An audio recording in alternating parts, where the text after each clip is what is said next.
我嗰陣時口罩第一年嗰陣時，係啊，口罩第一年嗰陣時咧，生意就慢慢開始差啦。嗰陣時咧，我就諗，等我先，關咗呢個先。嗰陣時咧，我都仲未諗住做主播。有同行有擺攤嗰啲，佢開始慢慢直播啦。係，佢開始慢慢直播咧，我就諗，我乜嘢都唔識喎，咁樣。諗住試試，係口罩第3年，舊年先開始。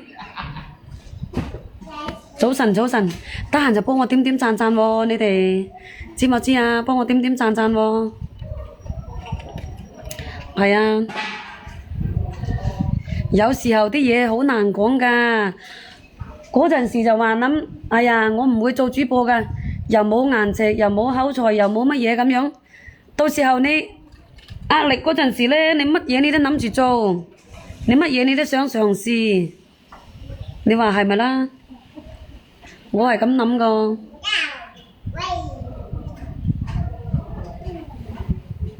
你點解你又冇話試下做主播㗎啦？阿公子哥，你踎咗咁耐，嗰陣時你有呢啲咁嘅諗法啊？你喺抖音踎咗咁耐，你應該知道㗎。唔緊要㗎，你忙啊，唔緊要啊，冇所謂㗎，你忙啊。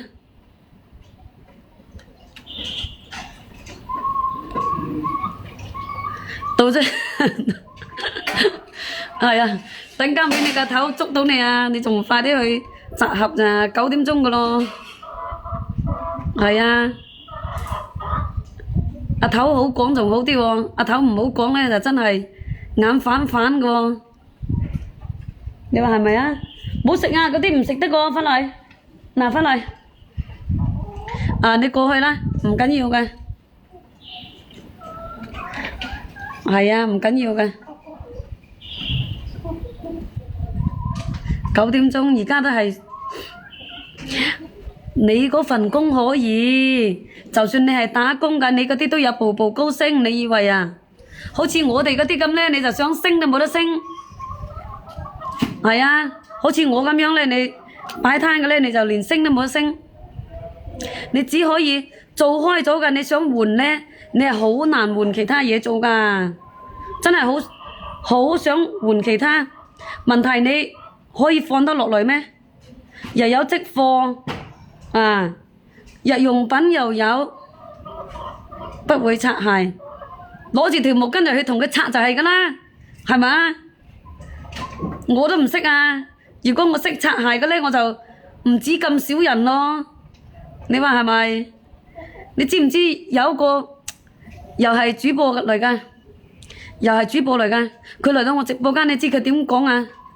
你抵死啦！你播咗成年幾啦，你仲係咁少人咁樣講啊！我嗰日真係心都涼晒嚇！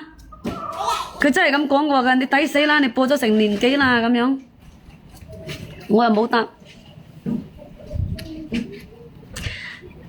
我呢個人嘅性格我都係咁樣，拆乜鬼啊！我自己係啊，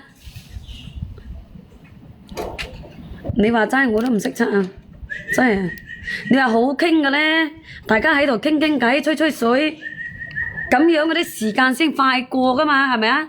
人同人之間都係平等㗎，你話係咪啊？你好笑。咁你想升級嘅咧，就肯定要去查一查佢㗎，係咪？第日你做個頭㗎咯，做個頭，我個仔又畢業㗎咯，公子哥，睇下有冇啱我仔做㗎啦。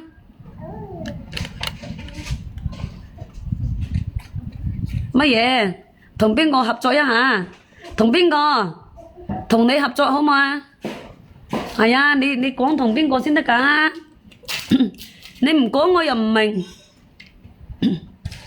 旁觀者清啊嘛，要指點下先得㗎。你話係咪？乜嘢都係旁觀者清。慢慢食。所以我呢啲人又咪好似公子哥話齋，幾時都原地踏步，冇辦法啊。係嘛？快翻去喎，快翻屋企喎，冇翻，快翻屋企喎嚇！我話你聽，哦唔緊要，你去忙啦，公子哥，唔緊要噶。係啊，我呢個人就係咁噶，即係唔會話，即係好難做得到。